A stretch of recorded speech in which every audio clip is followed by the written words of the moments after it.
तो आज सुबह हम अपनी श्रृंखला आशीषित को आगे बढ़ाने जा रहे हैं। यह श्रृंखला विश्वासियों के रूप में हमारी यह समझने में सहायता कर रही है कि कैसे परमेश्वर हमारे देने के माध्यम से हमें आर्थिक आशीष का अनुभव कराना चाहता है। और अब तक यह एक शानदार श्रृंखला रही है और बहुत मजेदार समय भी। ईमानदारी से कहूं तो डेविड ने इस श्रृंखला की शुरुआत इस संदेश के साथ की कि अधिक आशीषित जीवन कैसे जिया जाए। और फिर पिछले सप्ताह मेरे पिता ने उदारता से देने की अद्भुत आशीष पर प्रचार किया और वह एक बहुत ही शानदार संदेश था। आपको वह संदेश जरूर सुनना चाहिए। और आज इस श्रृंखला का अंतिम संदेश है। और आज हम बात कर रहे हैं कि जब आप निवेश करते हैं तो आपको आशीष मिलती है। जब आप निवेश करते हैं तो आपको आशीष मिलती है। मुझे ये अच्छा लगता है क्योंकि इसमें थोड़ी तुकबंदी है। आप जानते हैं जो जब आप निवेश करते हैं तो आपको आशीष मिलती है। और हम शेयर बाजार में निवेश करने की बात नहीं कर रहे हैं, हम परमेश्वर के राज्य में निवेश करने की बात कर रहे हैं। और मैं आपको यह बता सकता हूं, आपको परमेश्वर के राज्य में निवेश करने पर शेयर बाजार से कहीं बेहतर प्रतिफल मिलेगा, क्योंकि परमेश्वर एक उदार परमेश्वर है। क्या हम आज इसके लिए परमेश्वर की स्तुति कर सकते हैं? मुझे यह बहुत पसंद है। और वास्तव में यही कारण है कि यह इतना महत्वपूर्ण है। हमें यह समझने की जरूरत है कि बाइबल धन के बारे में क्या कहती है, बाइबल उदारता से देने के बारे में क्या कहती है, और जब हम देते हैं तो बाइबल हमें परमेश्वर के बारे में क्या दिखाती है। क्योंकि जब हम यह समझेंगे तो हमें आशीष मिलेगी। और इस श्रृंखला से हमें दो महत्वपूर्ण बातें सीख कर जाना है। पहली बात यह है, राजा यीशु ने हमें कलीसिया के निर्माता बनने के लिए बुलाया है, और वह है जेम्स रिवर चर्च को बनाकर। जेम्स रिवर को बनाकर कलीसिया के निर्माता क्यों बने? क्योंकि यही वह जगह है जहां हमें लगाया गया है, ठीक है। यही वह जगह है जहां परमेश्वर ने हमें रखा है, और कलीसिया ही मनुष्य जाति के लिए उत्तर है। यीशु अपनी कलीसिया बना रहा है, आमीन। क्योंकि यीशु ने कहा, मैं अपनी दुल्हन अपनी कलीसिया को पृथ्वी पर रखूंगा, ताकि जो लोग खोए हुए हैं और नाश हो रहे हैं उनके प्रति अपना प्रेम दिखा सकूं, ताकि वे जान सकें कि परमेश्वर उनसे प्रेम करता है, परमेश्वर उनकी परवाह करता है, और यीशु मसीह में उद्धार उपलब्ध है, और हम सबको इसमें सहभागी होने का अवसर मिलता है। क्या आप इसके लिए आभारी नहीं हैं कि हम यीशु के साथ मिलकर कलीसिया के निर्माण का हिस्सा बन सकते हैं? क्योंकि क्या आपको पता है, हम यीशु के साथ राज्य के लिए मिशन पर हैं, और परमेश्वर अपनी कलीसिया में कार्य कर रहा है, परमेश्वर अपनी कलीसिया में चल फिर रहा है। असल में इस साल, मुझे नहीं पता कि आप जानते हैं या नहीं, लेकिन 2025 में हमने 3824 लोगों को देखा है जिन्होंने अपना हृदय मसीह को दे दिया है, यहाँ जेम्स रिवर में। हाँ, आइए इसके लिए प्रभु की स्तुति करें। इस साल 3000 से अधिक लोगों ने यीशु को हाँ कहा है। और सोचिए, जब से जेम्स रिवर कलीसिया शुरू हुई है, हमने 79,427 लोगों को मसीह को अपना हृदय देते हुए देखा है। आइए, क्या हम परमेश्वर की स्तुति कर सकते हैं कि उसने लोगों को बचाया है? प्रभु की स्तुति हो। हाँ, हम किस चीज का हिस्सा बनने जा रहे हैं? ये बहुत शानदार है, ये बहुत शानदार है। 29,000 लोगों ने उद्धार पाया। मुझे ये बहुत पसंद है, मुझे ये बहुत पसंद है। और जानते हैं, सिर्फ इस बड़े आंकड़े के बारे में सोचने से भी अधिक अद्भुत क्या है, यह सोचना कि इन 49,450 या 450 लोगों में से हर एक ने उस परमेश्वर का अनुभव किया जिसने उनसे प्रेम किया है, और उनका जीवन भीतर से बाहर तक बदल गया है, क्योंकि यही उद्धार की सामर्थ्य है। मैं हाल ही में हमारे वेस्ट कैंपस के एक व्यक्ति के बारे में सोचता हूं, एक व्यक्ति जिसका नाम गैरी है। वो वेस्ट कैंपस आया था। गैरी 77 साल का है, ठीक है। और गैरी ने बहुत कठिन जीवन जिया था। उसने बहुत नशे किए थे, नशे बेचे थे, जेल भी जा चुका था, और फिर वह कलीसिया में आया। और यह पहली बार था कि वह 40 वर्षों में किसी कलीसिया में कदम रख रहा था, और फिर वेदी की बुलाहट दी गई। वह आगे आया और उसने वेदी पर सेवा करने वाले से कहा, अब समय आ गया है, ये मेरा समय है, मैं अपना हृदय यीशु को दे रहा हूं। उसने अपना जीवन मसीह को समर्पित किया, परमेश्वर ने उसका जीवन बदल दिया। क्या हम प्रभु की स्तुति कर सकते हैं? यही वह परिवर्तन है जो यीशु अपनी कलीसिया के माध्यम से लोगों के जीवन में लाता है। यीशु अपनी कलीसिया का निर्माण कर रहा है, और हमें यीशु जो कर रहा है उसका हिस्सा बनने के लिए बुलाया गया है। इस श्रृंखला के माध्यम से हमें दूसरी बात यह देखनी है कि परमेश्वर लोगों को आर्थिक रूप से आशीष देना चाहता है। परमेश्वर चाहता है, मैं आभारी हूं कि हम ऐसे परमेश्वर की सेवा करते हैं कि जब हम देते हैं तो हमें देने से डरने की जरूरत नहीं है, क्योंकि परमेश्वर प्रतिज्ञा करता है कि जब हम उदारता में कदम बढ़ाते हैं तो वह हमारे जीवन को आशीष देगा। और पिछले सप्ताह हमने देखा कि दशमांश देना और उससे भी अधिक देना कैसे कटानी के नियम के माध्यम से हमें परमेश्वर की आशीष का अनुभव करा सकता है। यह सामर्थ्य है। और हमने देखा कि जब आप वचन और अपनी आर्थिक स्थिति को समझते हैं विश्वास से मिलकर आप कहते हैं ना परमेश्वर, मैं उदार बनना चाहता हूं, मैं कलीसिया का ऐसा निर्माता बनना चाहता हूं जिसके जीवन में परमेश्वर अपनी आशीष उंडेलता है, यहां तक कि आपकी आर्थिक स्थिति में भी। वास्तव में हमने पिछले सप्ताह बताया था कि 2017 से अब तक हमने कितनी गवाहियां पढ़ी हैं। आज लाइव घोषणाओं के दौरान जो गवाही पढ़ी गई उसे जोड़ने के बाद 2017 से लेकर अब तक परमेश्वर द्वारा लोगों को उनके देने के माध्यम से आशीष देने की 399 गवाहियां हम पढ़ चुके हैं। हाँ, हम प्रभु की स्तुति करते हैं, 399 बार स्तुति हो। मुझे ये बहुत पसंद है। मैंने सोचा चूंकि ये 399 है तो ये मजेदार होगा। क्या हमें इस सभा में 400वीं गवाही पढ़नी चाहिए? क्या हमें पढ़नी चाहिए? क्या हमें ऐसा करना चाहिए? ठीक है, मैं यहाँ कुछ लोगों को सुन रहा हूँ। स्टेडियम का क्या? स्टेडियम, क्या आपको स्टेडियम में गवाहियां पसंद है? North campus, Joplin campus, west campus का क्या? ठीक है, हम इसे पढ़ेंगे। इसे सुनिए। मैं और मेरी पत्नी दशमांश देने में हमेशा विश्वास योग्य रहे हैं और हमने देखा है कि परमेश्वर ने सामर्थ्य के साथ काम किया है। हम कर्ज में जकड़े हुए थे जिस पर ब्याज भी बढ़ता जा रहा था। फिर कुछ हफ्ते पहले किसी ने विश्वास के साथ पूछा कि हम पर कितना कर्ज है और हमने उन्हें सटीक राशि बताई जो $85,000 से अधिक थी। उन्होंने कहा कि वे मेरी पत्नी और मुझे आशीष देना चाहते हैं और हमारा पूरा कर्ज चुका देना चाहते हैं। सिर्फ 3 दिन बाद हमें ठीक उसी राशि का एक चेक दिया गया ताकि हम अपना कर्ज चुका सकें। परमेश्वर कितना अच्छा है। आइए हम प्रभु की स्तुति करें। मुझे ये बहुत पसंद आया, मुझे ये पसंद है। ये बहुत रोमांचक है और यही वजह है कि देना रोमांचक है। इसीलिए परमेश्वर के राज्य में उदारता रोमांचक है, क्योंकि हम ऐसे परमेश्वर की सेवा करते हैं जो लोगों को आशीष देना पसंद करता है। हम उदार हैं क्योंकि परमेश्वर उदार हैं। हम उदार होते हैं क्योंकि परमेश्वर कहता है जब तुम कलीसिया का निर्माण करने में, स्थानीय कलीसिया को बनाने में मेरे साथ सहभागी होते हो और कहते हो परमेश्वर मैं और अधिक करना चाहता हूं, मैं उदार होना चाहता हूं, मैं देना चाहता हूं। परमेश्वर ये नहीं कहता ठीक है देखते हैं कि ये तुम्हारे लिए कैसे होता है। नहीं, वह कहता है क्या तुम्हें पता है मैं तुम्हारे साथ सहभागी बनूंगा और तुम्हारी आर्थिक स्थिति में आशीष उंडेलूंगा। हम इस बारे में बात कर रहे हैं कि जब आप निवेश करते हैं तो आप आशीषित होते हैं। और मैं मत्ती अध्याय 25 से आपके साथ 3 सिद्धांत साझा करना चाहता हूं। और मत्ती 25 एक बहुत ही शानदार कहानी है। ये यीशु द्वारा कही गई एक दृष्टांत की बात है। यीशु दृष्टांतों में बोलता था। ये वे कहानियां थीं जिन्हें वह लोगों को राज्य के सिद्धांत समझाने के लिए बताया करता था। और पहली बात जो हम देखते हैं, जो पहला सिद्धांत है वह यह है कि हमारे पास जो कुछ भी है वह यीशु का है। हमारे पास जो कुछ भी है वह यीशु का है। तो चलिए इसे देखते हैं। मत्ती अध्याय 25 ये यीशु द्वारा सुनाई गई कहानी है। फिर से स्वर्ग का राज्य एक ऐसे व्यक्ति की कहानी के द्वारा समझाया जा सकता है जो एक लंबी यात्रा पर जा रहा था। उसने अपने सेवकों को बुलाया और अपनी अनुपस्थिति में अपनी संपत्ति उन्हें सौंप दी। और उसने एक को 5 तोड़े या चांदी की थैलियां दी, दूसरे को 2 चांदी की थैलियां और तीसरे को 1 चांदी की थैली दी। हर एक को उसकी क्षमता के अनुसार बांट दिया और फिर वह अपनी यात्रा पर निकल गया। अब मैं चाहता हूं कि आप यहां कुछ बातों पर ध्यान दें। एक बात यह है कि जो थैलियां वह उन्हें दे रहा है वह कीमती धातु है। पवित्र शास्त्र में एक पौना तोड़ा लगभग 75 पाउंड वजन की मुद्रा को दर्शाता है। वह सोना भी हो सकता था और चांदी भी। सबसे अधिक संभावना है कि यह चांदी थी। और इसलिए आपको यह अंदाजा देने के लिए कि आज के समय में 75 पाउंड चांदी की कीमत कितनी होगी, तो चांदी के 5 तोड़े आज लगभग $386,720 के बराबर होंगे। 2 तोड़ों की कीमत 1/22 से 648 होगी और 1 तोड़े की कीमत 1 होगी।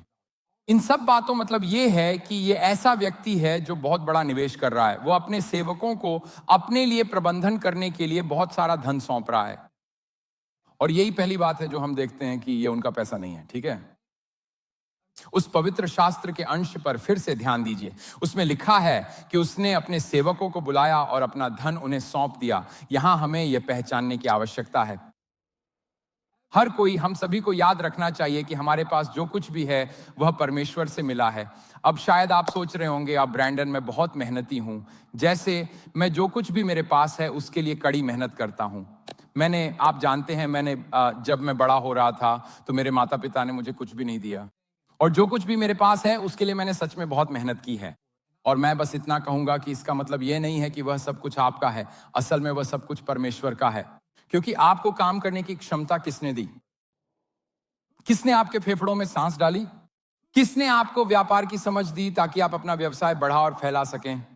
आपको अवसर किसने दिया? आप कहते हैं मैं सही समय पर सही जगह पर था, तो आपको सही समय पर सही जगह पर किसने रखा? स्वर्ग में एक परमेश्वर है जिसने आपको देखा और कहा क्या तुम्हें पता है मैं तुम्हें कुछ चीजें सौंपने जा रहा हूं। मैं लोगों को आशीष देने वाला हूं। मैं अच्छी चीजें देने वाला व्यक्ति हूं। और यही कारण है कि आपके फेफड़ों में सांस है, और यही कारण है कि आपके पास अवसर है, और हमारे पास जो कुछ भी है उसका कारण यह है कि परमेश्वर ने हमें दिया है ना। हमारे पास जो कुछ भी है वह सब परमेश्वर का है।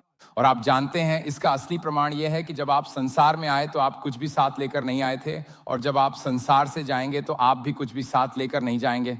सही है। आपने कभी नहीं देखा होगा कि कोई शव वाहन यू-हॉल को खींच रहा हो, और इसके पीछे एक कारण है। हम इसे अपने साथ नहीं ले जा सकते क्योंकि ये सब परमेश्वर का है, हम तो बस इसके प्रबंधक हैं। परमेश्वर जो कुछ हमारे पास है उसे हमें सौंप रहा है क्योंकि सब कुछ उसी की ओर से है। और सच्चाई यह है, यदि हम यह समझ लें कि हमारे पास जो धन है वह यीशु का है, तो यह हमें और अधिक प्रभावी देने वाले बनाता है। अगर हम समझ लें कि हमारे पास जो धन है वह यीशु का है, तो यह सच में हमें और अधिक प्रभावी देने वाला बना देता है। मैं आपको इसका एक उदाहरण देना चाहता हूं। क्या किसी के पास $100 का नोट है? अब इससे पहले कि आप दौड़कर मुझे दे दें, मैं आपको बता दूं, ठीक है, मैं इसे अपने पास ही रख लूंगा, ठीक है, और मैं इसे खर्च करने वाला हूं, ठीक है। क्या किसी के पास $100 का नोट है?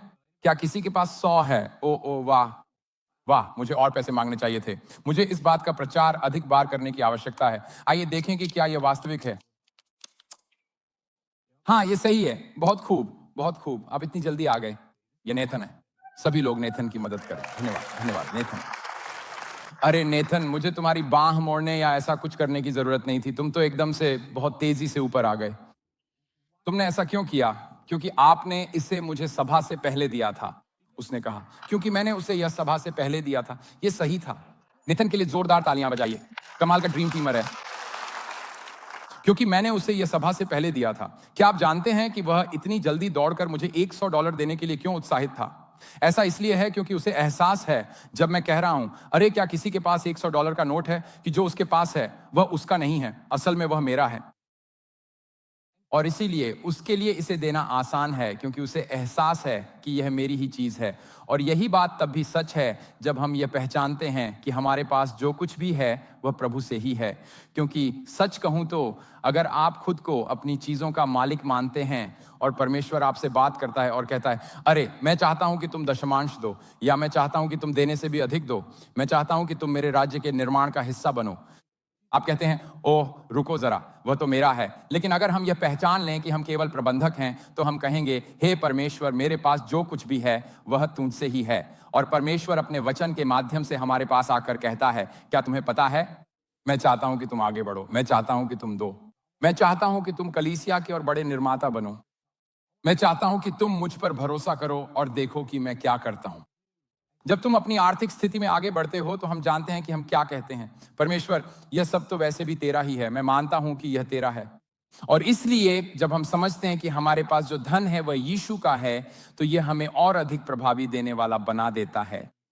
और जब हम यह समझ लेते हैं कि यह उसका है, तो हम उसके काम में सहभागी होना चाहते हैं। आप जानते हैं, यीशु कहता है, मैं अपनी कलीसिया बनाऊंगा, मैं अपनी कलीसिया बनाऊंगा। यीशु अपनी कलीसिया बना रहा है। अभी इसी समय यीशु अपनी कलीसिया बना रहा है। यीशु, यही वह काम है जिसके लिए वह हमें विश्वासियों के रूप में पृथ्वी पर छोड़ता है, कि हम उसके कार्य में सहभागी हों, क्योंकि वह अपनी कलीसिया का निर्माण कर रहा है। और कलीसिया मनुष्य जाति के लिए एक प्रकाश स्तंभ है। और इसका अर्थ यह है कि हम सभी को उसके कार्य में सहभागी होना चाहिए। आप जानते हैं, ऐसी बहुत सी महान बातें हैं जिनका हम सभी हिस्सा बन सकते हैं। ऐसी बहुत सी बड़ी पहलें हैं जिनमें हम शामिल हो सकते हैं। और ऐसी बहुत सी अच्छी चीजें हैं, जैसे सामुदायिक समूह, जैसे हमारे पास होते हैं या आपके पास हो सकते हैं, मसीही पुरुषों या महिलाओं का कोई समूह जहां आप साथ में पिकल बॉल खेलते हैं, या फिर कोई और गतिविधि। मुझे नहीं पता, अभी तो दिमाग में तरह तरह की बातें आ रही हैं, under water basket weaving, crochet करना, या जो भी हो। लेकिन आप जानते हैं, हम सभी के पास कुछ ना कुछ होता है जिसका हम हिस्सा होते हैं। हो सकता है आप किसी खेल टीम का हिस्सा हों, और ये सब चीजें शानदार हैं, लेकिन उनकी प्राथमिकता कम है, क्योंकि यीशु ने यह नहीं कहा कि मैं अपनी मसीही खेल टीम बना रहा हूं। उसने यह नहीं कहा कि मैं अपनी गैर लाभकारी सेवकाई बना रहा हूं। ये सारी चीजें बहुत अच्छी हैं। उसने कहा, मैं अपनी कलीसिया, वह अपनी कलीसिया बना रहा है। और जब हम कहते हैं, परमेश्वर हमारी प्राथमिकता और हमारा जुनून वही है जो तेरी प्राथमिकता और तेरा जुनून है, तो उसमें बड़ी सामर्थ्य होती है। क्या होता है, इसीलिए मैं आपसे अगले 12 महीनों के लिए ये पूछना चाहूंगा। जब आपके दशमांश से आगे और ऊपर देने की बात आती है, तो आप इस पर विचार करें कि अपने देने में जेम्स रिवर चर्च को अपनी पहली प्राथमिकता बनाएं। दशमांश से अतिरिक्त अनिर्दिष्ट भेंटों के माध्यम से अपने देने को बढ़ाकर, क्योंकि हम सभी कलीसिया के निर्माण का हिस्सा बनना चाहते हैं। और इसका यह मतलब नहीं है कि आप मिशनों को दान नहीं देंगे, या इसका यह मतलब नहीं है कि आप किसी और चीज को दान नहीं देंगे जिसे आप देना पसंद करते हैं।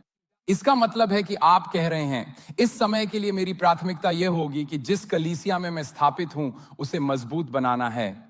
क्योंकि जब कलीसिया मजबूत होती है तब परमेश्वर का पूरा राज्य मजबूत होता है। जब कलीसिया मजबूत होती है तो समुदाय को आशीष मिलती है। जब कलीसिया मजबूत होती है तो अधिक लोग उद्धार पाते हैं और हम कलीसिया के रूप में और भी अधिक कर सकते हैं। आमीन। क्या कोई इस पर विश्वास करता है? कलीसिया, क्या आप इस पर विश्वास करते हैं? जब कलीसिया मजबूत होती है तो हम वही बना रहे होते हैं जिसे यीशु बना रहा है। ये सामर्थ्य है। और सच कहूं तो काश मैं आपको वह सब कुछ बता पाता जो परमेश्वर अभी कलीसिया में कर रहा है। काश मैं आपको हर एक कहानी विस्तार से सुना पाता, लेकिन मैं अभी बस आपको एक छोटी सी झलक देना चाहता हूं, शायद उन कुछ बातों की जिनके बारे में आप नहीं जानते कि वे हो रही हैं। पिछले महीने या पिछले साल लगभग 11 महीने पहले हमने फ्रीडम ग्रुप्स की शुरुआत की थी और ये बहुत शानदार रहा है। हाँ, हम फ्रीडम ग्रुप्स के लिए तालियां बजा सकते हैं, क्योंकि मैं आपको बताऊं, शायद आप सोच रहे हो मुझे नहीं पता फ्रीडम ग्रुप्स क्या हैं। फ्रीडम ग्रुप्स इस तरह से बनाए गए हैं कि वे लोगों को उनके जीवन के हर क्षेत्र में स्वतंत्रता का अनुभव कराने में मदद करें। ऐसी जगहें हो सकती हैं जहां वे, और ये उतना ही साधारण हो सकता है जितना कि कोई व्यक्ति कड़वाहट और नाराजगी के साथ जी रहा हो और परमेश्वर चाहता है कि उन्हें स्वतंत्रता मिले। या ऐसा भी हो सकता है कि कोई व्यक्ति किसी लत से जूझ रहा हो और परमेश्वर चाहता हो कि उसे स्वतंत्रता मिले। हर व्यक्ति को अपने जीवन में स्वतंत्रता का अनुभव करने की आवश्यकता होती है और फ्रीडम ग्रुप्स लोगों को ऐसा करने में सहायता करते हैं। और जो बात बहुत उत्साहजनक है वह यह है कि जब से हमने फ्रीडम की शुरुआत की है तब से 494 लोग फ्रीडम ग्रुप से ग्रेजुएट चुके हैं और लोग उस स्वतंत्रता का अनुभव करते हैं जो यीशु लोगों के लिए रखता है, पवित्र आत्मा की सामर्थ्य के द्वारा। यह अद्भुत रहा है। आप जानते हैं, कलीसिया की एक और सेवकाई है जिसे प्रीस्कूल अकादमी कहा जाता है। और प्रीस्कूल अकादमी की शुरुआत 10 साल पहले हुई थी। और सच कहें तो यह देखना बहुत प्रभावशाली रहा है कि परमेश्वर ने परिवारों और बच्चों के जीवन में क्या किया है। यह प्रीस्कूल अकादमी कम आय वाले परिवारों के लिए एक मुफ्त प्रीस्कूल है, उन लोगों के लिए जो इसे वहन नहीं कर सकते, जो जीवन में कठिन परिस्थितियों में हैं, और यह उनके लिए मुफ्त प्रीस्कूल उपलब्ध कराती है। और जब से हमने प्रीस्कूल अकादमी शुरू की है, हमारे यहाँ 310 प्रीस्कूल अकादमी पूरा कर चुके हैं, जो कि बहुत ही रोमांचक है। हाँ, हम प्रभु की स्तुति करते हैं। और इसकी एक शानदार बात यह है कि प्रीस्कूल अकादमी में 90% की प्रतिधारण दर है। और ये इसलिए रोमांचक है क्योंकि जब हमने इसे शुरू किया था तो स्प्रिंगफील्ड पब्लिक स्कूल्स ने कहा था कि जब आप कम आय वाले परिवारों के लिए प्रीस्कूल चला रहे हैं तो आपको 100% टर्नओवर की उम्मीद करनी चाहिए हर एक साल। और सच कहें तो हम अंदर गए और हम ऐसे तरीकों की तलाश कर रहे थे जिनसे परिवारों को इस तरह जोड़ा जा सके कि उन्हें अधिक स्थिरता मिले, ताकि हम और बड़ा प्रभाव डाल सकें। और ये सोचिए कि हर साल जब से ये शुरू हुआ है, हमारी 90% पार्टी धारण दर रही है। जिन परिवारों में हम निवेश कर पा रहे हैं उनमें प्रभाव डालना वास्तव में बहुत सामर्थ्य रहा है। क्या आप जानते हैं? और जब आप परिवारों में निवेश कर सकते हैं और आप कर सकते हैं तो आप बच्चों की मदद कर सकते हैं, और आप उन लोगों की मदद कर सकते हैं जो जीवन में सचमुच कठिन दौर से गुजर रहे हैं। ये उन्हें यीशु का प्रेम दिखाता है। और जब से हमने प्रीस्कूल अकादमी शुरू की है, हमने देखा है कि माता पिता यीशु को जानने लगे हैं। उन बच्चों के माता पिता में से 49 माता पिता यीशु को जानने लगे हैं। वे कहीं भी कलीसिया में नहीं जा रहे थे और अचानक वे बच गए, क्योंकि प्रीस्कूल अकादमी के माध्यम से जो कुछ हो रहा है उसकी वजह से। यही स्थानीय कलीसिया की शक्ति है। मुझे वन हार्ट फूड पैंट्री की याद आती है। One heart food pantry James river में हमारी फूड पैंट्री है, और इसका उद्देश्य उन लोगों की मदद करना है जिन्हें किराने के सामान की जरूरत है। हाल ही में स्नैप लाभ निलंबित कर दिए गए थे और लोगों को अतिरिक्त मदद की जरूरत थी। ऐसे कई मौके होते हैं जब लोग आते हैं, वे चर्च में गाड़ी चलाकर आते हैं, वे सिर्फ डायपर ढूंढ रहे होते हैं या अपने किराने के लिए अतिरिक्त खाना ढूंढ रहे होते हैं। वन हार्ट फूड पैंट्री जरूरतमंद लोगों के लिए, उन्हें आशीष देने के लिए बनाई गई है। और सिर्फ इस साल में ही देखिए हमने कितने परिवारों की सेवा की है। 654 परिवारों की सेवा वन हार्ट फूड पैंट्री के माध्यम से की गई है, जो कि अद्भुत है। इसका मतलब है कि हमने जरूरतमंद लोगों को 44,000 पाउंड खाना और जरूरी सामान बांटा है, जो सचमुच शानदार है। क्या हम इसके लिए प्रभु की स्तुति कर सकते हैं? क्या क्या आप जानते हैं कि यह इतना रोमांचक क्यों है? क्योंकि यह सब किसी एक व्यक्ति के कारण नहीं हो रहा है। ये जेम्स रिवर कलीसिया है। ये आप हैं जो अपनी दानशीलता के माध्यम से यह कर रहे हैं। और मैं आपको हृदय से बहुत बहुत धन्यवाद कहना चाहता हूं। आपकी दानशीलता के कारण ही हम लोगों की मदद कर पा रहे हैं जो जरूरतमंद हैं। जब वे दरवाजे से अंदर आते हैं, हम उन प्री स्कूल बच्चों की भी मदद कर पा रहे हैं जो कहते हैं वे प्री स्कूल नहीं जा पाते और उनके माता पिता उद्धार पाते हैं। आपके कारण लोग स्वतंत्रता को पा रहे हैं। आपका बहुत बहुत धन्यवाद। परमेश्वर आपका इस्तेमाल कर रहा है जेम्स रिवर चर्च, ताकि लोगों के जीवन में परिवर्तन आ सके। एक बार फिर क्या हम इस बात के लिए प्रभु की स्तुति कर सकते हैं कि वह यह कैसे कर रहा है? मुझे यह बहुत अच्छा लगता है। बहुत सामर्थी है। जब हम देते हैं तो परमेश्वर हमें इस्तेमाल करता है ताकि हम दूसरों के जीवन में परिवर्तन ला सकें।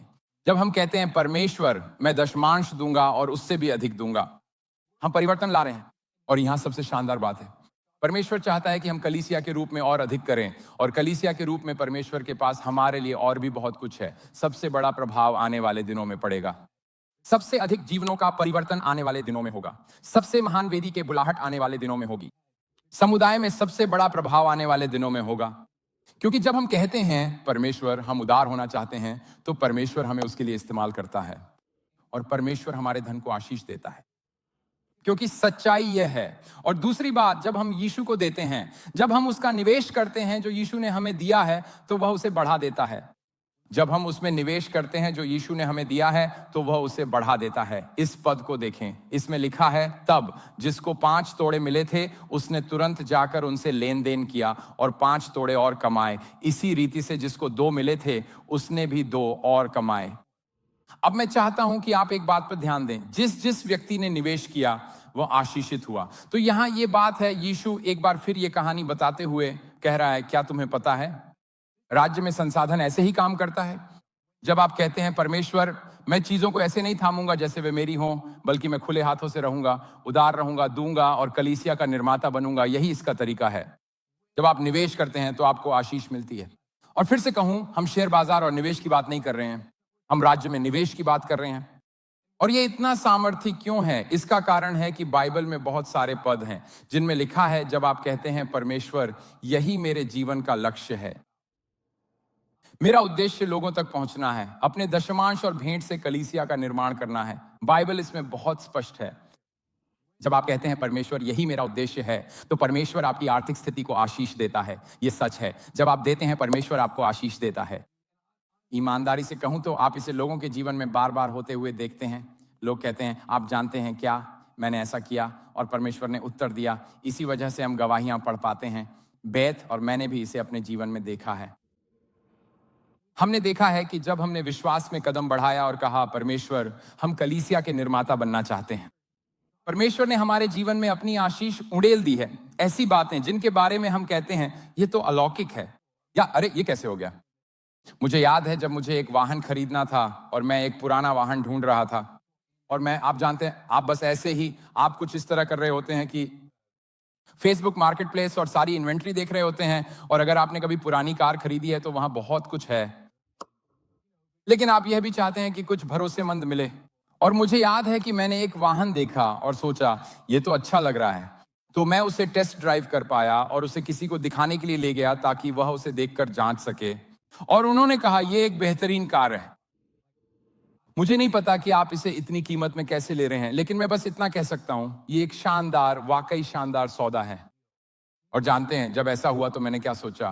मैंने सोचा मुझे पता है ये कैसे हो रहा है, क्योंकि परमेश्वर अलौकिक रूप से उदार है और जब लोग देते हैं तो वह उन्हें आशीष देता है।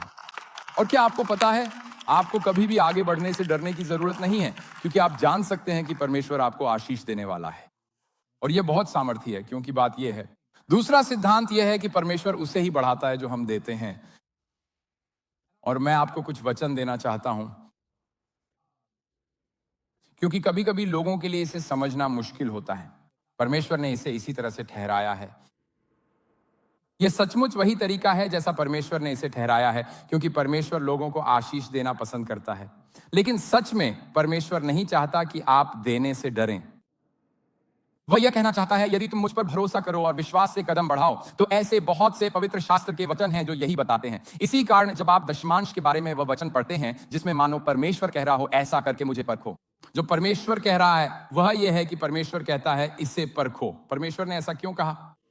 क्योंकि परमेश्वर समझता है कि एक मनुष्य के रूप में आपकी प्रवृत्ति ये होती है कि आप सोचें मुझे नहीं पता, अगर मैं दूं तो शायद मेरे पास कम हो जाएगा। और परमेश्वर कहता है राज्य में ये ऐसे काम नहीं करता। असल में यीशु ने लूका में इसे इस तरह कहा था, या यीशु बोल रहा है, दो तो तुम्हें दिया, तुम्हारी भेंट तुम्हें पूरे नाप में वापस मिलेगी, दबा दबा कर, हिला हिला कर, उमड़ती हुई, इसे तुम्हारी गोद में उंडेल दिया जाएगा। अब ध्यान दें, आप जितना देते हैं वही यह निर्धारित करता है कि आपको कितना वापस मिलेगा। यह यीशु बात कर रहा है। यीशु ने केवल यह नहीं कहा कि दो और जो तुमने दिया है वही तुम्हारे पास लौट कर आएगा, नहीं, वह कहता है दो और जो तुमने दिया है वह तुम्हारे पास लौटेगा। लेकिन केवल उतना ही नहीं, वह दबा दबा कर, हिला हिला कर दिया जाएगा। फिर हम उसमें थोड़ा और डालेंगे, उसे दबाएंगे, एक साथ हिलाएंगे और फिर से दबाएंगे, तुम्हें और अधिक वापस मिलेगा, इतना कि वह बह निकलेगा और तुम्हारी गोद में उंडेल दिया जाएगा। जिस माप से तुम दोगे उसी माप से तुम्हें वापस मिलेगा। परमेश्वर तुम्हारे दिए हुए को बढ़ाकर तुम्हें वापस देगा। और जब हम इसे समझते हैं तो ये बहुत शक्तिशाली है।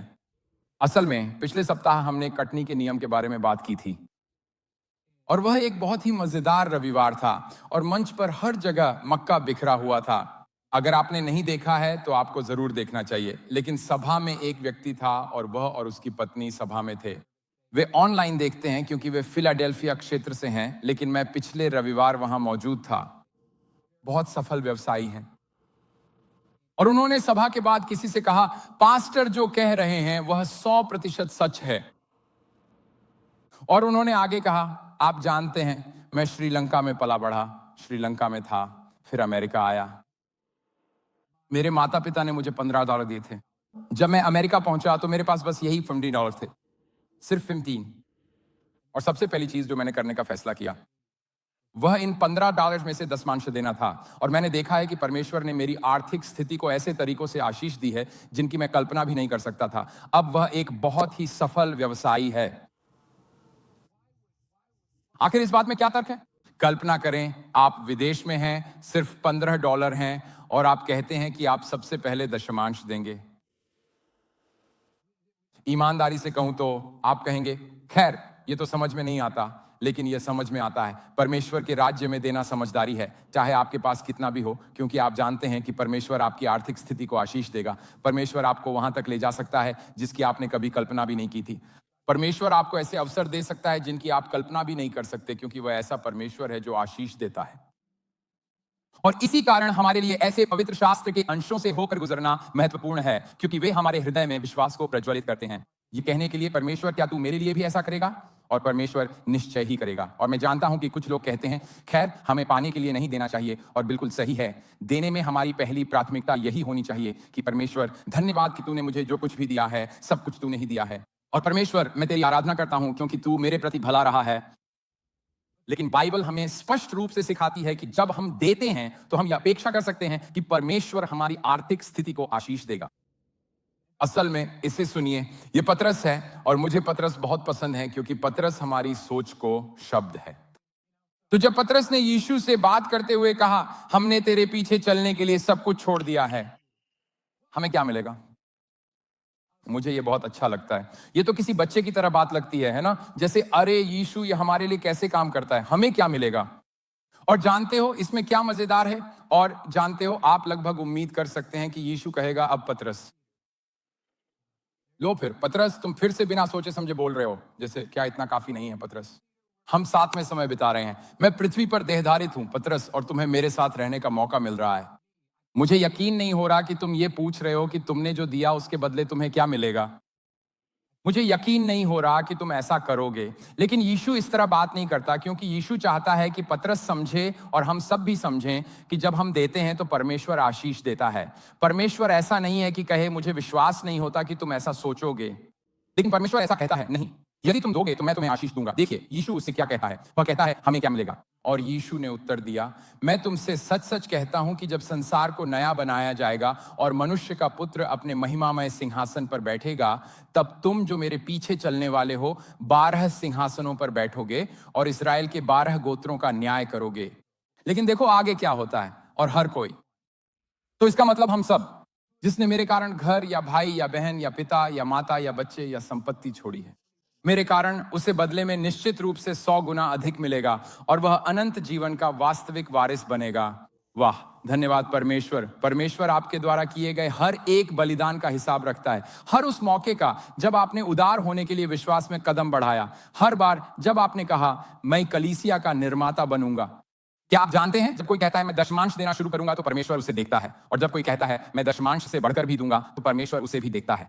परमेश्वर उसे देखते हैं और जानते हो क्या वो उनसे क्या कहता है? तुम्हें आशीष मिलेगी, असल में तुम्हें दिया जाएगा। मुझे यह पसंद है कि इसमें लिखा है 100 गुना अधिक दिया जाएगा। जानते हो क्या, यह लगभग 10,000% लाभ जैसा है। इसमें लिखा है, परमेश्वर कह रहा है चिंता करना बंद करो, डर में मत जियो, विश्वास में जियो। देखो, जब मैं तुम्हारे जीवन को आशीष दूंगा तो मैं क्या करूंगा? क्योंकि परमेश्वर वह कर सकता है जो आप मांग भी नहीं सकते या जिसकी कल्पना भी नहीं कर सकते, उससे भी अधिक। और हर साल जब बेथ और मैं अपनी देने की बात सोचते हैं तो हम इस पर चर्चा करते हैं। हम हर साल अपनी देने की बात करते हैं और हम नहीं चाहते कि उदारता के मामले में हमारा जीवन स्थिर रहे, क्योंकि सच कहें तो परमेश्वर हमें आशीष देता सिर्फ इसलिए नहीं कि हम आशीषित हों, बल्कि इसलिए कि हम और अधिक कर सकें। वह हमारे माध्यम से और अधिक करना चाहते हैं और हमने अपने जीवन में यह देखा है। और जब हम अपनी देने को देखते हैं तो हम कहते हैं परमेश्वर हम आपके लिए और अधिक करना चाहते हैं। हम और अधिक लोगों के जीवन को संवारने के बारे में, आपकी कलीसिया को और अधिक बनाने के बारे में होना चाहते हैं। यही है देने का तरीका।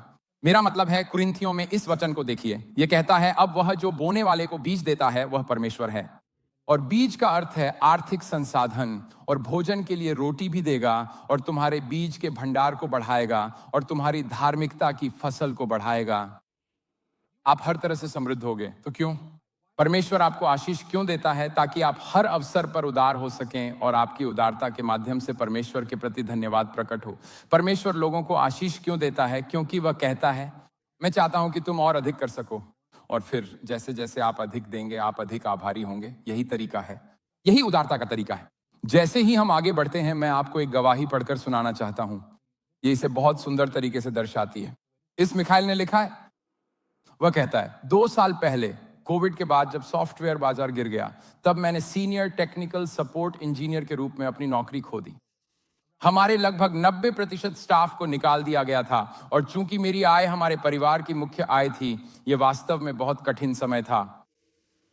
मेरे निकाले जाने के बाद कंपनी मुझे एक फ्रीलांसर के रूप में रखना चाहती थी, जो डरावना था क्योंकि फ्रीलांसिंग में स्थिर आय नहीं होती। लेकिन उस दौर में कुछ अद्भुत हुआ। मैं सच में परमेश्वर की ओर फिरा।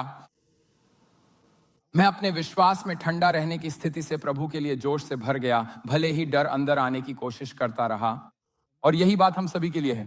जैसे डर हमेशा हमारा अगुवा बनने की कोशिश करेगा हमारे जीवन के किसी भी क्षेत्र में, और एक विश्वासी के रूप में हम डर में नहीं चलना चाहते, हम विश्वास में चलना चाहते हैं। डर अंदर आने की कोशिश करता रहा। मैंने चुना कि मैं भरोसा करूंगा कि परमेश्वर हमारे लिए प्रबंध करेगा। हमने विश्वास में कदम बढ़ाया। अंतर देख रहे हैं? रोक कर रखने से नहीं, बल्कि और अधिक देने से। हमने अपनी मासिक दशमांश राशि बढ़ा दी। ये विश्वास का एक कदम है, ये कहने का हे परमेश्वर। और एक विश्वासी के रूप में हम उस दशमांश के बारे में बात करते हैं जो प्रभु का है, कलीसिया के निर्माण के लिए। ये हमारी उदारता की बुनियाद है, हमारे देने की बुनियाद है, क्योंकि हम चाहते हैं कि परमेश्वर और अधिक करे। और महीने दर महीने परमेश्वर ने ऐसे तरीकों से प्रबंध किया जिनकी हम कल्पना भी नहीं कर सकते थे। उसकी विश्वास योग्यता कभी असफल नहीं हुई। उसके प्रावधान के कारण मैंने यह प्रतिबद्धता की कि हर वर्ष अपना दशमांश 1% बढ़ाऊंगा। आज मैं उसी कंपनी के लिए फ्रीलांस कर रहा हूं जहां मैं पहले काम करता था, और साथ ही अपना स्वयं का व्यवसाय भी चला रहा हूं। यह साल मेरे जीवन का सबसे अधिक लाभदायक साल रहा है। सारी महिमा परमेश्वर को मिले, वह सचमुच विश्वास योग्य और भला है। आइए, क्या हम प्रभु की स्तुति कर सकते हैं? मुझे ये बहुत पसंद है। परमेश्वर यहां मौजूद हर व्यक्ति को एक बड़ा जीवन जीते हुए देखना चाहता है। परमेश्वर चाहता है कि यहां हर व्यक्ति उसकी आशीष का अनुभव करे। शायद आप किसी स्थिति में हैं और आप कह रहे हैं जीवन तो ऐसा नहीं दिखता मानो उसने नौकरी खो दी और अब वह फ्रीलांसिंग कर रहा है। वह सोचता है ये तो एक बुरी बात जैसी लगती है। लेकिन जब उसने इसे परमेश्वर के हाथों में सौंप दिया तो परमेश्वर ने उसे आशीष दी और एक बुरी बात को उत्तम बात में बदल दिया, क्योंकि परमेश्वर किसी भी स्थिति में ऐसा करने में सक्षम है। बस विश्वास का एक कदम चाहिए, ये कहने के लिए परमेश्वर मैं तुझ पर भरोसा करता हूं और मैं उदार बनना चाहता हूं। और वास्तव में देने के विषय में बात आखिरकार इस पर आकर ठहरती है कि हम परमेश्वर को कैसे देखते हैं। और इस अंश में हम जो अंतिम बात देखते हैं वह यही है, हम यीशु को कैसे देखते हैं। इसका प्रभाव आज पर भी पड़ता है और अनंत काल पर भी। हम परमेश्वर को कैसे देखते हैं? इस कहानी में विरोधाभास पर ध्यान दें। यहां दो लोग हैं जिन्हें तोड़े दिए गए और फिर एक और व्यक्ति है जिसे भी तोड़े दिए गए, लेकिन वे परमेश्वर को अलग अलग तरीके से देखते हैं और इसका प्रभाव इस बात पर पड़ता है कि वे अपना जीवन कैसे जीते हैं। इसे देखिए, लिखा है, बहुत दिनों के बाद उन दासों का स्वामी आकर उनसे लेखा लेने लगा। और यही बात हमारे लिए समझना सबसे महत्वपूर्ण है। हम बात करते हैं कि हमारे पास जो कुछ भी है वह सब प्रभु का है। हमें विश्वासियों के रूप में यह समझने की आवश्यकता है कि एक समय आएगा जब हम परमेश्वर के सामने खड़े होंगे और हमें इस बात का लेखा देना होगा कि उसने हमें जो दिया उसके साथ हमने क्या किया। और यह सुनने में डरावना लग सकता है, लेकिन सच में यह तभी डरावना होता है जब आप प्रभु द्वारा दिए गए साधनों के साथ कुछ भी नहीं कर रहे होते। लेकिन जब आप कहते हैं परमेश्वर, तो यह वास्तव में बहुत उत्साहजनक हो जाता है। मैं पूरी तरह से वही चाहता हूं जो तू चाहता है, तब वह पल बहुत ही रोमांचक हो सकता है। इस पर ध्यान दें, जिसको 5 तोड़े मिले थे उसने 5 तोड़े और लाकर कहा, हे स्वामी, तूने मुझे 5 तोड़े सौंपे थे, देख मैंने 5 तोड़े और कमाए हैं, यह वाक्यांश मुझे सौंपा। देखिए वह परमेश्वर को कैसे देखता है। वह परमेश्वर को ऐसे व्यक्ति के रूप में देखता है जो उस पर भरोसा करता है। वह परमेश्वर को ऐसे देखता है जैसे, ओह मैं ये मानता हूं कि परमेश्वर तूने मुझे यह इसलिए दिया क्योंकि तुझे लगा कि मैं इसके साथ कुछ कर सकता हूं। वह परमेश्वर को उदार मानता है। उसके स्वामी ने उससे कहा, धन्य हे अच्छे और विश्वास योग्य दास, तू थोड़े में विश्वास योग्य रहा, मैं तुझे बहुत वस्तुओं का अधिकारी बनाऊंगा। अपने स्वामी के आनंद में सहभागी हो। और जिसको 2 तोड़े मिले थे उसने भी आकर कहा, हे स्वामी, तूने मुझे 2 तोड़े सौंपे थे। वह 2 थैलियां सोना देकर कहता है, स्वामी देख मैंने 2 तोड़े और कमाए। देखिए अब क्या होता है, धन्य हे अच्छे और विश्वास योग्य दास, तू थोड़े में विश्वास योग्य रहा, मैं तुझे बहुत वस्तुओं का अधिकारी बनाऊंगा। अपने स्वामी के आनंद में सहभागी हो। मुझे नहीं पता आपने ध्यान दिया या नहीं, पर वे दोनों लोग काफी हद तक एक जैसे लग रहे थे, है ना? आप जानते हैं आपके पास एक बहुत ही समान वाक्यांश है, तूने मुझ पर भरोसा किया। परमेश्वर, तू यह मानता है कि तूने जो मुझे दिया है उसके साथ मैं कुछ कर सकता हूं। और स्वामी कहता है, धन्य हे अच्छे और विश्वास योग्य दास। और वह यह कहता है, अपने स्वामी के आनंद में सहभागी हो। क्या आप जानते हैं कब? पवित्र शास्त्र में जब भी आप किसी बात को 2 बार लिखा हुआ देखते हैं तो वो मानो एक विस्मयादिबोधक चिन्ह की तरह होता है। और यीशु इन बातों को जानबूझकर एक साथ रखता है ताकि यह कह सके, आप जानते हैं क्या, परमेश्वर ऐसा ही है। परमेश्वर से सामना होना ऐसा ही होता है जब आप कहते हैं, परमेश्वर मैं पूरे मन से तेरी सेवा करना चाहता हूं। आप वास्तव में स्वर्ग में प्रवेश करने को लेकर बहुत उत्साहित हो सकते हैं, यीशु के सामने खड़े होने को लेकर बहुत उत्साहित हो सकते हैं, क्योंकि परमेश्वर को बस उदार होना पसंद है। उसने आपको अभी आशीष दी है क्योंकि वह आपसे प्रेम करता है। उसने आपको जो कुछ भी दिया है वह इसलिए नहीं दिया कि वह यह सोचे, मुझे नहीं लगता कि तुम इसके साथ ज्यादा कुछ करोगे। वह आप पर भरोसा करता है, वह हम पर भरोसा करता है। और जब हम विश्वास में कदम बढ़ाते हैं तो वह कहता है, तुम जानते हो क्या, बहुत बढ़िया, तुम एक विश्वास योग्य दास हो, तुम शानदार हो, आओ मेरे साथ आनंद मनाओ। यीशु कह रहा है, परमेश्वर ऐसा ही है।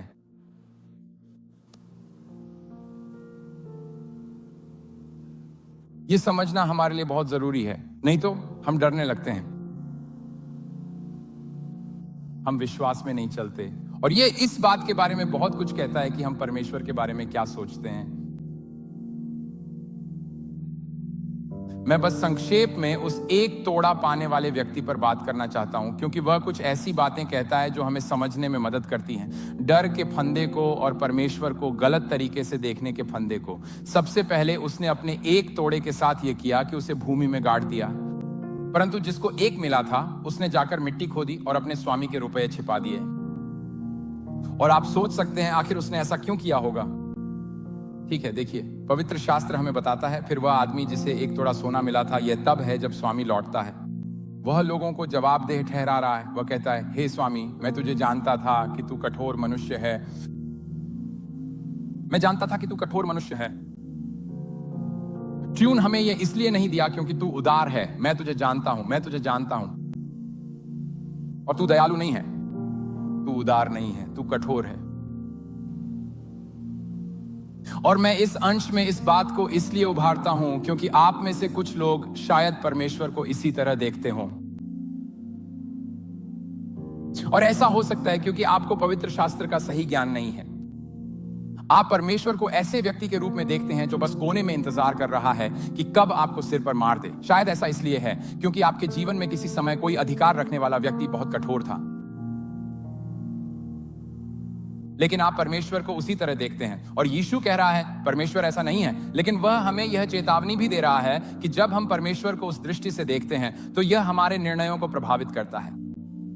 वह कहता है, मैं तुझे जानता था कि तू कठोर मनुष्य है, तू जहां कहीं नहीं बोता वहां काटता है और जहां नहीं छींटता वहां से बटोरता है। इसका क्या मतलब है? इसका मतलब है कि वह कह रहा है, देखो तू चाहता था कि हम कड़ी मेहनत करें और जो कुछ भी हमें वापस मिलता उसे भी तू ले लेता, क्योंकि वह तो हमारा है ही नहीं। ये उसी व्यक्ति की तरह है जिसके बारे में हमने पहले बात की थी, जो कहता है, देखो परमेश्वर ने मुझे कुछ नहीं दिया, मैंने जो कुछ भी पाया उसके लिए मैंने कड़ी मेहनत की है। मैंने कड़ी मेहनत की है ब्रैंडन, मैंने सौदा किया है, मैंने जो कुछ भी मेरे पास है उसके लिए बहुत मेहनत की है। ये समझे बिना कि आपके पास जो कुछ भी है, आपकी ऊर्जा, आपका समय, आपकी प्रतिभा, सब कुछ शुरुआत से ही उसी की ओर से है। लेकिन जब आप परमेश्वर को लेने वाला समझते हो जबकि वह ऐसा नहीं है, तो उदार होकर जीने के बजाय आप चीजों को पकड़ कर रखने लगते हो। तब आप राज्य में किए गए हर निवेश को आशीष और प्रभाव का अवसर नहीं बल्कि नुकसान का अवसर समझने लगते हैं। हर निवेश का अवसर आपको नुकसान का अवसर लगता है। लोग कहते हैं कि पैसा बोलता है, और बहुत से लोग सोचते हैं कि वह बस अलविदा कहता है। राज्य ऐसे काम नहीं करता। यह मनुष्य परमेश्वर को इसी तरह देखता है और इसलिए खुद को पीछे खींच लेता है। इसलिए मैं डर गया और जाकर तेरा सोना मिट्टी में छिपा दिया। देख, जो तेरा है वो ये है, इसे ले ले। और समस्या यह है कि बाइबल इस दृष्टिकोण को सच कहें तो पापपूर्ण और परमेश्वर के बारे में गलत दृष्टिकोण मानती है, और यह आपके जीवन में विनाश को लाता है। लेकिन जब आप परमेश्वर को उदार मानते हैं तो यह आपके जीवन में आशीष को लाता है। परमेश्वर आज आपको यहां लाया है ताकि वह आपको बता सके, मैं तुम्हारे जीवन में काम करना चाहता हूं। वह आपके जीवन के हर क्षेत्र में काम करना चाहता है। यह आशीष और उदारता पर आधारित श्रृंखला है, क्योंकि हम ऐसे परमेश्वर की सेवा करते हैं जिसे लोगों को आशीष देना पसंद है। हम ऐसे परमेश्वर की सेवा करते हैं जो कहता है, यदि तुम मुझे थोड़ा दोगे तो मैं तुम्हें बहुत लौटा कर दूंगा। यदि तुम मुझे अपना जीवन दोगे तो मैं तुम्हारे जीवन को आशीष दूंगा। यदि तुम अपनी आर्थिक स्थिति मुझे सौंप कर मुझ पर भरोसा करोगे तो मैं तुम्हारी आर्थिक स्थिति को आशीष दूंगा। और इतना ही नहीं, मैं तुम्हारे जीवन में उससे कहीं अधिक करूंगा जिसकी तुम कभी कल्पना भी नहीं कर सकते। आप में से कुछ लोग ऐसा महसूस करते हैं, जीवन में जो फैसले मैंने किए हैं उनके कारण मैं परमेश्वर से दूर महसूस करता हूं। लेकिन परमेश्वर कहता है, तुम जानते हो क्या, मैं तुम्हारे जीवन में और भी बहुत कुछ कर सकता हूं और करना चाहता हूं। मैं सच में करना चाहता हूं